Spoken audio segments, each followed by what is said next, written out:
E se eu te dissesse que um rei pagão, há 2600 anos, viu em um sonho o futuro exato do mundo até o presente momento?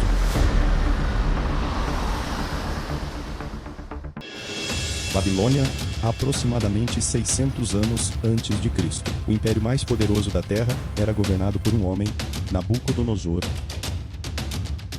Ele havia conquistado nações inteiras, escravizado povos, destruído Jerusalém. Entre seus prisioneiros estava um jovem judeu chamado Daniel. Este jovem mudaria a vida deste rei para sempre. Certa noite, Nabucodonosor teve um sonho. Não um sonho qualquer, um sonho tão perturbador que ele acordou em pânico, com um coração acelerado. Ele sabia que aquilo significava algo, mas não conseguia se lembrar dos detalhes. Furioso e desesperado, o rei convocou todos os seus sábios, magos e astrólogos e fez uma exigência impossível. Não apenas interpretem meu sonho, digam-me o que eu sonhei. Nenhum deles conseguiu, e Nabucodonosor, em sua fúria, ordenou a execução de todos os sábios da Babilônia. Daniel estava entre os condenados, mas ele não entrou em pânico. Ele simplesmente orou. Junto com seus amigos, ele pediu a Deus que revelasse aquele mistério. E Deus respondeu. Levado diante do rei mais poderoso da terra, Daniel não demonstrou medo. Ele disse: nenhum sábio, mago ou astrólogo pode revelar esse mistério ao rei. Mas existe um Deus no céu que revela segredos. Ele mostrou ao rei Nabucodonosor o que acontecerá nos últimos dias. E então, Daniel começou a descrever o sonho com precisão cirúrgica. Ó rei, você estava olhando e viu uma estátua enorme, gigantesca, brilhante e aterrorizante. De cima para baixo, ela era feita de materiais diferentes. A cabeça era de ouro puro nobre, valiosa, reluzente. O peito e os braços eram de prata, ainda preciosos, mas inferiores ao ouro. O ventre e as coxas eram de bronze, um material forte, mas de menor valor. As pernas eram de ferro, duras, implacáveis e esmagadoras. Os pés eram uma mistura estranha, ferro e barro, duas substâncias que jamais se unem de verdade. Você pode tentar misturá-las, mas elas sempre se separam. De repente, uma pedra apareceu. Mas não uma pedra qualquer. A Bíblia diz que ela foi cortada sem o auxílio de mãos humanas. Essa pedra atingiu os pés da estátua, a parte mais frágil, com uma força devastadora. E o que aconteceu? A estátua inteira desmoronou. O ouro, a prata, o bronze, o ferro, o barro, tudo virou pó. O vento soprou e levou os destroços como se fossem palha, sem deixar vestígio. Mas a pedra que destruiu a estátua começou a crescer. E a crescer...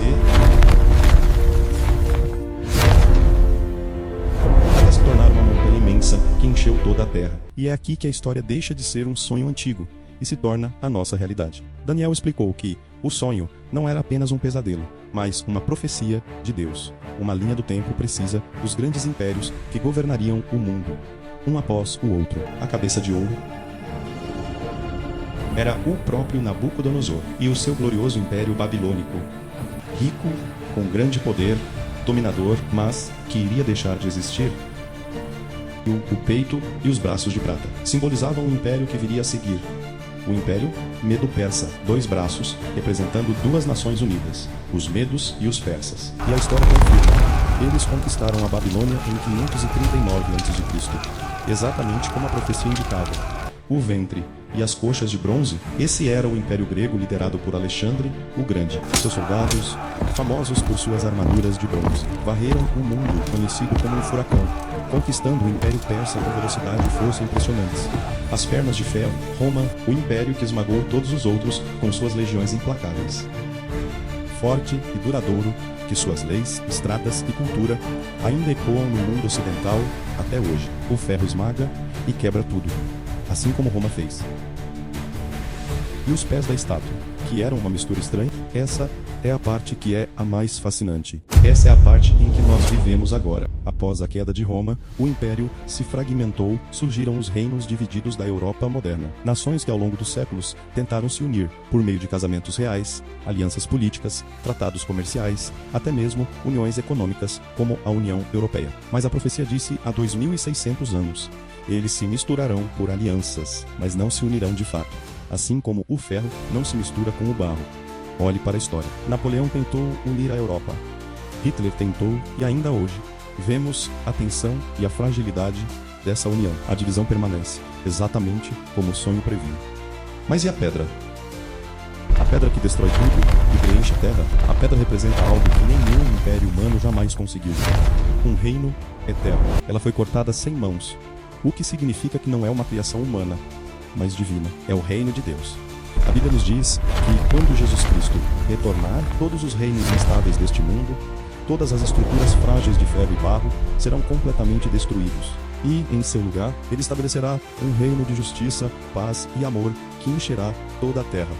Um reino que nunca, jamais terá fim. Daniel disse a Nabucodonosor: o Deus do céu suscitará um reino que não será jamais destruído.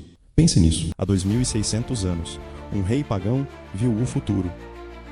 Ele viu a ascensão e a queda de impérios que ainda nem existiam. Ele viu a nossa época de divisão e fragilidade. E o mais importante, ele viu o momento em que tudo isso mudará para sempre. Ele viu também que você se inscreveu e deixou o like para que este vídeo chegue a mais pessoas. 3 lições rápidas ficam dessa história incrível. Primeiro, confie em Deus nos momentos de crise. Daniel estava prestes a ser executado, mas sua primeira reação foi orar e confiar. Segundo, tenha esperança, não desista. O caos, as guerras e as divisões que vemos no mundo hoje não são o fim da história. São apenas os pés de barro e ferro esperando a chegada da terra. E terceiro, estude por si mesmo. Não acredite apenas em mim. Abra sua Bíblia e leia Daniel, capítulo 2. É um capítulo curto, apenas 49 versículos, mas ele tem o poder de mudar sua perspectiva sobre o passado, o presente e principalmente o seu futuro. A pedra está vindo. Esta pedra representa Cristo, que logo em breve voltará e implantará seu reino eterno. A questão não é se ele vem, mas quando ele vem. Eu sou o Alfa e o Ômega, aquele que é, que era e que em breve há de vir, o Todo-Poderoso. Prepare-se! E esse evento marcará o início do único reino que realmente importa, o reino da eternidade. Este é o canal Pílula de Conhecimento. Obrigado por assistir. Deus te abençoe ricamente. Se essa mensagem te tocou, compartilhe com alguém que precisa de esperança. E não se esqueça de se inscrever para mais vídeos como este. Até a próxima.